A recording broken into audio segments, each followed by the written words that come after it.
Yeah, that's So this is a 13-year-old girl who presented with 2 weeks history of painless progressive decrease in vision. She had optic disc pit with maculopathy, a huge serous detachment, as you can see on the OCT also. So this patient was treated by the conventional way of PVD induction, ILM peeling, and also we kept a small frill of the ILM over the thinned out fovea, and also placed one flap over the optic disc, and this was followed by endolaser and gas. So this is like the conventional treatment of optic disc pit with maculopathy, and the patient started improving to 6/24 within a few weeks time. And she was doing well for 9 months and then presented again with another recurrence of optic disc pit and maculopathy. And this was treated then second time with amniotic membrane graft. So this is the patient who is being treated for the second time, as I said, with the amniotic membrane graft. The optic disc pit and maculopathy is seen on the intraoperative OCT. I stained the amniotic membrane graft using the brilliant blue so as to aid its visualization. And then it was snugly fixed into the optic pit, and it was confirmed with the help of the intraoperative OCT, the snug fit of the membrane. And this was followed by no additional tamponade and no laser, because this is already a vitrectomized eye. So we have plugged the hole using this amniotic membrane. So the passage of the fluid from the pit under the macula has been arrested. And this patient within 48 hours showed a dramatic improvement, and the subretinal fluid resolved, and the patient is doing quite well. It's already now 1 year follow-up, and she's doing quite well.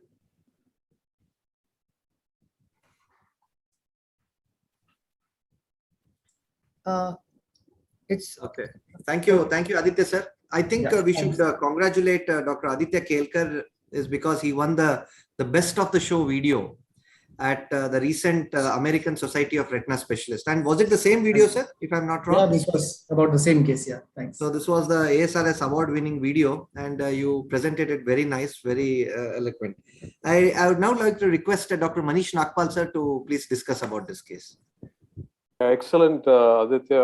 Great result and great use of amniotic, also the use of intraoperative OCT. So I think a lot of things come together to give this result in this particular case. So my question is that since we are not familiar so much with the use of amniotic, what are the tips that you would give? Is there a side that you have to take care of while putting it, or how to handle it, and those kind of things I would like to hear from you. Thank you, sir. So this amniotic membrane, as you know, it's a very flimsy and sticky material. So it sticks to the ports also. So the easiest option would be to remove the cannulas, and you can have the amniotic membrane graft placed in the forceps in such a way that it is not hanging in front of the forceps, but it is hanging behind the forceps. So it should probably... and what is the ideal forceps? Is it an ILM forceps, or is it... No, I use the ERM forceps in this case. ERM forceps, okay, yeah. And do you do it under air, sir? This no, because in the fluid it can float. Yeah, but this was done under saline itself, because the visibility also needs to be good. So at the end, did you do an air fluid exchange and leave it? Or no, we did not do anything. We just did the saline. We left it under saline itself, because this is already a vitrectomized eye, and once the hole was plugged with the amniotic membrane graft, there was no need for an additional tamponade or laser again. But with the saline, you were not worried that it would move off? Yeah, but thankfully we used the larger size graft. It was 3 millimeters graft. Otherwise, conventionally, it's about 1.5 millimeter graft that is used. And the intraoperative OCT confirmed the snug fit of the graft, and that definitely meant that we need not use any additional tamponade. Yeah, and in the first procedure, you did a foveal sparing because there was a lot of thinning on that area in the OCT, and you left it with that. And you did a laser also to the area. So everything you did, and what do you think could have caused a recurrence? Absolutely no reason, because she doesn't give any history of trauma as well, and she presented almost 9 months following the successful outcome. So probably this is a natural course. Some patients do come back again. Right. Can I comment? Sorry. Yeah. Aditya, yeah, go ahead. Aditya, I just want to ask one thing, as by Dr. Manish Nagpal, that why the first surgery failed? I'm just asking that first surgery you have done everything possible. Correct. And the second surgery, as you know, and just 1 second. And in the second surgery also you are doing the same thing. You are stuffing the pit. next, in the second surgery also, you are thinking that the pit is the reason for this optic disc maculopathy.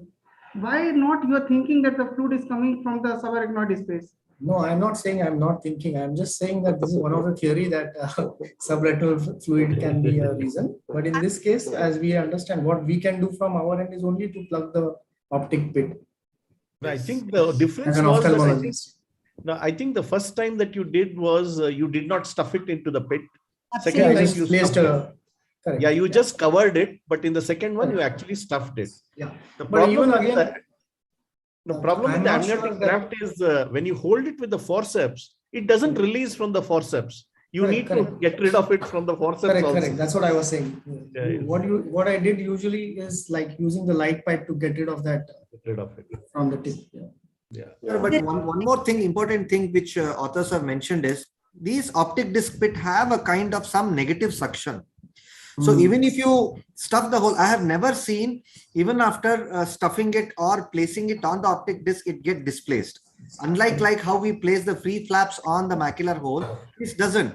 So one of the theory which says that there is a negative suction, although we do not have a vacuum meter to measure it, but somehow we have to believe these kind. And the amniotic membrane, as you saw, sir, he just placed it. Even if you stuff it with the fluid, it could have got dislodged. So I think that's another possibility why it stays there. Quite possible. Yeah. And amniotic would be more sticky than the ILM per se. I think so. That's also, there's a difference in the consistency and the whole stuff. And the fibrotic content of this probably is also more as compared to Yeah. the ILM. Yeah, Aditya, I think one more thing that we don't have the long-term history, long-term follow-up This of is- the. Here's a 1 year. Yeah, it's a 1 year. you said. Yeah. Dr. Manish, one thing. We Yeah. don't have the long-term follow-up, means 7 years, 8 years or 10 years follow-up of the optic disc pit with this, all the stuffing things. Because what we are thinking that we'll close the hole, we'll close the pit and it will not recur. But the same thing has happened in my case, and that happened after the 3 years. 3 years, the girl was very fine, and after that, the fluke come again. And at that time, the laser was also there. I have not put the flap anything, but the laser was there. It was fully closed. And now I am thinking that this is the natural course of the disease, that we are trying to beat the enemy, which is having the second path, which is from the subarachnoid space. And I mean, all your points are valid, but if you know that the pit closes even with a simple PVD induction and gas in a lot of cases also. So I think all these are variables, and recurrences. In recurrences, you probably do these additional procedures.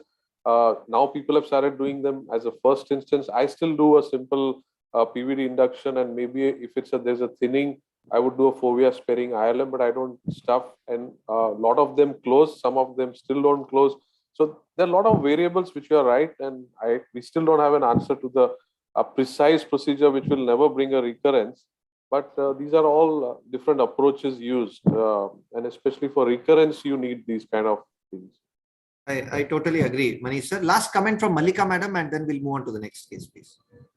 Well, I was Wanted just to say asking something. the difference on the sides of the two sides of the amniotic membrane, and also to make the point that in the first surgery, if we had probably stuffed the ILM, taken larger ILMs from around the place and stuffed into the pit, maybe we could have avoided it. Yeah. There are the differential sides. Possible. Thank you very much.